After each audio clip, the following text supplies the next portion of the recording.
చంద్రబాబు నాయుడు అంటే సగం మంది అవుననొచ్చు కాదనొచ్చు, కానీ 100% హైటెక్ సిటీ ఎవరు కట్టిరా అంటే చంద్రబాబు నాయుడు కట్టి నేను చెప్పాల్సిందే కదా. ఆ వ్యక్తి కొందరికి నచ్చొచ్చు నచ్చకపోవచ్చు. మాస్ డెవలప్మెంట్, ట్రంక్ ఇన్ఫ్రాస్ట్రక్చర్ ఎట్లా చేయాలి.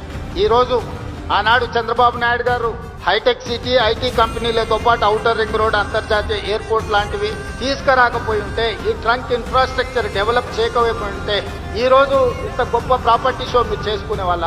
ఆ రోజు ఆ విజన్ చేసినప్పుడు కూడా ఆ నాయకుల మీద కూడా అలిగేషన్స్ వచ్చిన ఔటర్ రింగ్ రోడ్ అనుకుండేలాగా మారింది అన్నోళ్ళు ఉండొచ్చు. హైటెక్ సిటీ పక్కన వాళ్ళకి కావాల్సిన వాళ్ళకు భూములు ఉన్నాయి, ఆ భూముల కోసమే హైటెక్ సిటీ కట్టిండని అపోహలు సృష్టించి ఉండొచ్చు. కొంతమంది ఆలోచన చేసి ఉండొచ్చు. ఎక్కడ ఏ డెవలప్మెంట్ చేసినా ఎవరికో ఒకరికి డెఫినెట్ గా బెనిఫిట్ అవుద్ది. చంద్రబాబు నాయుడు అంటే సగం మంది అవుననొచ్చు కాదనొచ్చు, కానీ 100% హైటెక్ సిటీ ఎవరు కట్టిరా అంటే చంద్రబాబు నాయుడు కట్టి నేను చెప్పాల్సిందే కదా. ఆ వ్యక్తి కొందరికి నచ్చొచ్చు నచ్చకపోవచ్చు. మాస్ డెవలప్మెంట్, ట్రంక్ ఇన్ఫ్రాస్ట్రక్చర్ ఎట్లా చేయాలి.